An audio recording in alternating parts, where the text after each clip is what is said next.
Nous sommes en quart de finale de la Coupe d'Afrique des Nations et si les léopards de la RDC nous faisaient revivre ça?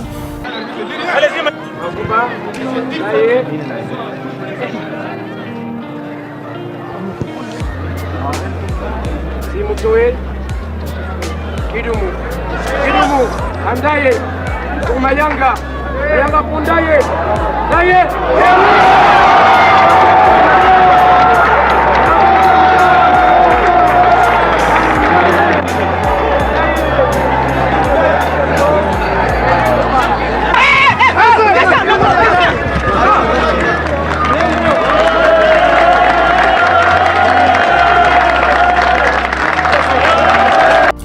1974, finale de la Coupe d'Afrique des Nations, la RDC s'impose face à la Zambie et devient pour la deuxième fois champion d'Afrique. Bonjour tout le monde, moi c'est Rudy Mokonzi. N'hésitez pas de vous abonner, à activer la cloche de notification afin d'être averti de toutes mes nouvelles sorties. La question que nous allons nous poser aujourd'hui c'est: et si la RDC gagnait cette CAN 2023? Et pour cela, nous allons étudier tout ce qui est autour du parcours des Léopards depuis leurs 3 matchs de phase de poule jusqu'aujourd'hui en quart de finale. Lorsque la Coupe d'Afrique des Nations commence, la RDC se retrouve dans un groupe composé d'un ancien champion d'Afrique comme la Zambie, la Tanzanie, une équipe aussi pas mal, et le Maroc, une très grande équipe aujourd'hui. Alors moi je me demande, est-ce que la RDC va pouvoir passer les poules? Mais comme miracle après miracle, tous les matchs, les 3 matchs de phase de poule, les Léopards de la RDC vont maintenir des matchs nuls et par miracle, tous les matchs de phase de poule vont donc se solder par un nul. Au premier match, la RDC face à la Zambie, un match nul. Au deuxième match, la RDC face au Maroc, extrémiste, un match nul. Au troisième match, la RDC face à la Tanzanie, encore un match nul. Ils vont donc se qualifier avec 3 points. Et là, on passe au 8e de finale. Cette équipe n'a jamais perdu, a enchaîné des matchs nuls, mais se retrouve avec un adversaire qui est le meilleur de cette compétition, l'Égypte. Et là, tout le monde se dit, c'est là qu'il s'arrête. C'est là que les Léopards vont s'arrêter. Il n'y a plus à dire, tout le monde va rentrer parce que tout le monde n'y croit pas. Mais un miracle va se produire. Le miracle ne va pas commencer avec le match. Le miracle va commencer avec des petites traînes sur TikTok. Gardez silence. Exode 14. Gardez silence. Moi, l'Éternel, je combattrai pour toi. Les Égyptiens vous verrez aujourd'hui. Vous ne verrez plus. Et tous les Congolais de la RDC vont donc crier à Exode 14:13.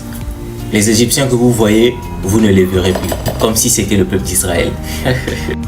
Et d'ailleurs, les gars, la spécialité de ce match, c'est que nous avons 2 équipes. L'Égypte, la RDC, des spécialistes des matchs nuls dans cette CAN. L'Égypte, elle aussi, a enchaîné 3 matchs nuls pour se qualifier. La RDC, comme l'Égypte, aussi a enchaîné 3 matchs nuls pour se qualifier. Donc, nous allons nous dire, on va voir qui est le meilleur pour les matchs nuls. Le match commence, on se dit que, bon, voilà, il y aura un très bon but et le match va s'arrêter. Non, le match se maintient en match nul. Et nous arrivons à une longue prolongation. Je me souviens toujours de cette nuit quand je suivais le match, je disais, ça c'est plus un match, c'est devenu une série. Parce qu'il y avait tellement de rebondissements. Le match était tellement chaud que nous sommes arrivés jusqu'aux prolongations et même au-delà de ça, jusqu'au tir au but. La séance de pénalty commence. Avec la CAN 2023, votre cœur bat plus fort. Les pénaltys commencent. Le premier raté, il est égyptien. Et là, nous, on se dit, vas-y, la RDC, personne ne va rater, c'est le moment de gagner, il ne faut pas les laisser une chance. Malheureusement, pour rendre encore la situation pire, un autre Congolais va manquer un pénalty. Déjà tiré face à ce gardien. Mostafa Mohamed. Et il le met. Incroyable, un des meilleurs joueurs de l'Égypte dans cet exercice. Allez, Maswaku, ça permettrait de mener.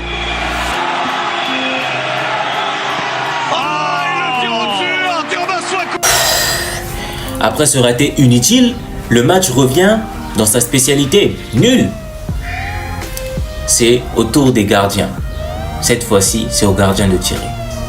Le gardien congolais, égyptien, excusez-moi, s'avance. Il manque son penalty.